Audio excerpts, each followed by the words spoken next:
for them to say today, Jim Crane to say, okay, here's the trophy, Commissioner. We give it back. Bless me, Father, for I have sinned. Not happening. And that's it. But they're not going to do that. And there's no way that anything they say people will buy or believe. This is catastrophic. So the strategy baseball today, Bob, if you could sum it up in a few words, to close off the media and have pitchers and catchers report, no video, no microphone, and no word yet. The strategy that the Astros are employing is what? I don't know. Clinton's 100% right. It's the only way they could remotely sell anything to us. I'm not going to believe anything they say that doesn't admit full culpability. That is a great idea, Clinton, that you want full transparency. Televise the meeting. No, the team they're not going to do it. Okay. Because they don't All have we've not heard, the only players we've heard from, by the way, are players who are no longer on the team. The players who have moved on to different teams. Well, I think that might be something the team is making them do. It's possible. I guess we should say we did hear from Bregman and Altuve at the fan festival that first day, and then everything was shut down afterwards because of the way those guys addressed it at that time. We'll move on to another story that might get you a little worked up. Buy or sell two, Mel Tucker to Michigan State. He leaves Colorado after 1 year, leaves them a few days after saying he wasn't going to leave them, so there's that. And also, what opens up at Colorado, and the very big dot people are connecting, Colorado, a way late job opening. Maybe they can convince a former star and current star to come home. Eric Bieniemy is people are wondering whether he can go back to his alma mater. So, Sarah Spain, you can buy or sell Tucker leaving first, and then we'll address Bieniemy after that. Buy or sell Tucker leaving like he did. I'm selling it. In October, he said, as he ripped the transfer portal, there's no such thing as a transfer portal in the real world. Meanwhile, since 2015, he's had 4 different jobs. He's not alone in this. He got offered a ton of money, but the more we see coaches do this and players have no payment and no movement, the more this system is revealed to be a complete sham. Bieniemy shouldn't take the job. He's on the verge of an NFL gig. This would be a step down. Frank Isola? Yeah, if Bieniemy wants to coach in college, then by all means take the job. But if your dream is to coach in the NFL, and I gotta think he's going to get a chance at some point after probably next season, stay in the NFL. If that's where you want to be, hold out for 1 more year. See if you can. Bob Ryan? I, for one, have never heard one word out of Eric Bieniemy about what he thinks about anything, let alone whether he thinks college is a good way to coach or as opposed to the pros. It's totally different things. We have no idea what would appeal to him. My guess is that he should stay where it looks like he's a pro. As far as the other guy's concerned, and not the first guy who went into with a date and then saw a prettier girl in the room. This is standard football, basketball procedure for coaches. Glenn Yates. Sorry. Yeah, we don't have to go back months. We can go back to last night when the CU Buffs Club was posting pictures of him selling himself to, alums who are now, which is now deleted. I mean, it's pretty embarrassing. As for Bieniemy, I don't think you go back to that. He was a coach there twice. Once as the running backs coach, once as the offensive coordinator. He was actually considered before they picked up Tucker. I think it'd be a move backwards at this point for him, considering where he is. The video that's going around right now of Mel Tucker talking to Ashad Clayton, a 4-star recruit. This was posted by the Buffs account last week, 6 days ago.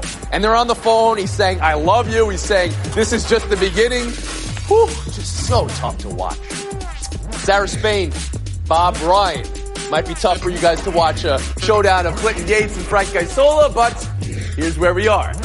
Isola, Yates, showdown in 2 minutes. Here we go. At IBM, problems inspire us to push the world forward. That's why so many people work with us on everything from city traffic to ocean plastic. Smart loves problems. IBM, let's put smart to work. Visit IBM.com/smart to learn more. Here's a life hack you won't find in any podcast. The fuel you put in your engine matters. Shell V-Power Nitro Plus helps keep your engine running like new because it's engineered with 4 levels of defense against gunk, wear, corrosion, and friction. So, be sure to subscribe to Shell's most advanced fuel ever. It's fuel for thought in engines that continuously use Shell V-Power Nitro Plus premium gasoline. Clinton Yates, Frank Isola, good luck to you both in Showdown. Showdown 1, quote, as positive as possible, end quote, to his 3-month checkup, according to Ian Rappaport. Clinton, what do you think it means for Tua, and what team should be most excited about that? I think it means good things for Tua overall. He's not the guy that I would take top 5 if I had to actually plug him in and play him immediately. But luckily, the Lions are right there at 3, and they've got a good little shot to get him and move forward. Oh, I think it's all about the Miami Dolphins. But if I'm the Colts at number 13, and you hate to do this, but you kind of want to put it out there that I'm not so sure about him. Can he stay healthy? You want him to drop to 13, and then you take him. That's how you play the game in the NFL draft. Ooh, that's some skullduggery there from Frank Isola. I expect nothing less. Clinton, you would take Tua with Matthew Stafford still there after the type of season? Yes, allow him to develop. We've seen Stafford over the past couple of seasons. There's nothing wrong with saying, here's a guy. We'll move on. Showdown 2, how rebranding Tuesday went with the New York Knicks. They got some young superstars. You see R.J. Barrett, Mitch Robinson. They got something to work with. And getting a coach in there, ultimately getting a coach and a coaching staff that's going to help develop the team. Toronto Raptors, they brought in Drake. Right? They brought in Drake to bring that thing. The New York Knicks brought in me. Okay, so the Knicks had to release a statement afterwards, Romeoing Steve Stout after his first day on the job.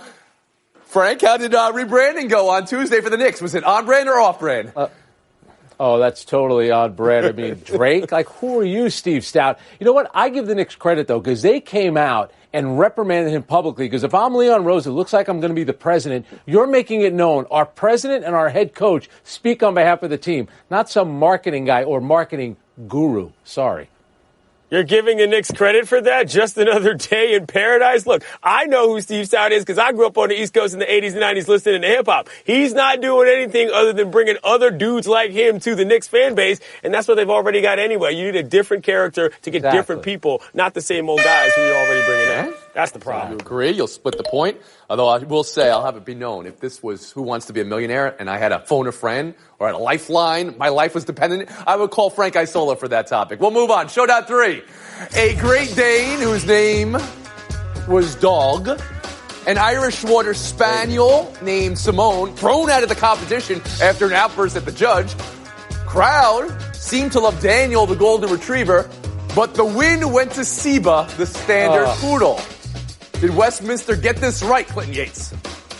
No, poodles are great, smart dogs, but what are we talking about here? They're trying to step into the modern world. They're on TikTok, for God's sakes, at Westminster Dog Show. Finally, give us what we want, and maybe this bad boy will move into the mainstream the way it should be, instead of some niche foo-foo event that they'd like to market themselves. The great Bob Ryan once said, you cannot give the award to the poodle, who's basically spending the whole day in a beauty salon.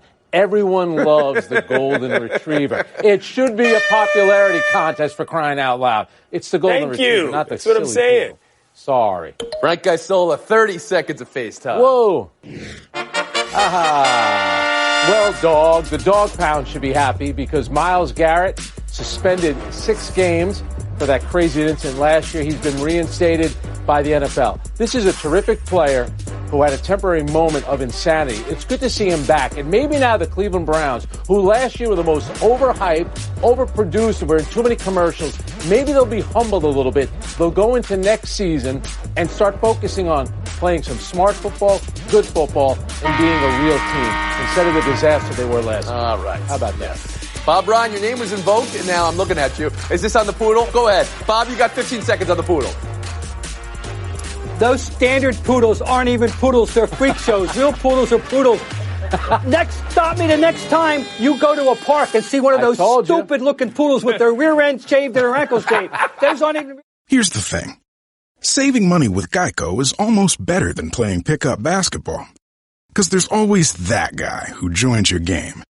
He never passes the rock, he constantly bricks threes, and he'll completely hack you and then put his hands up and say, no foul, no foul.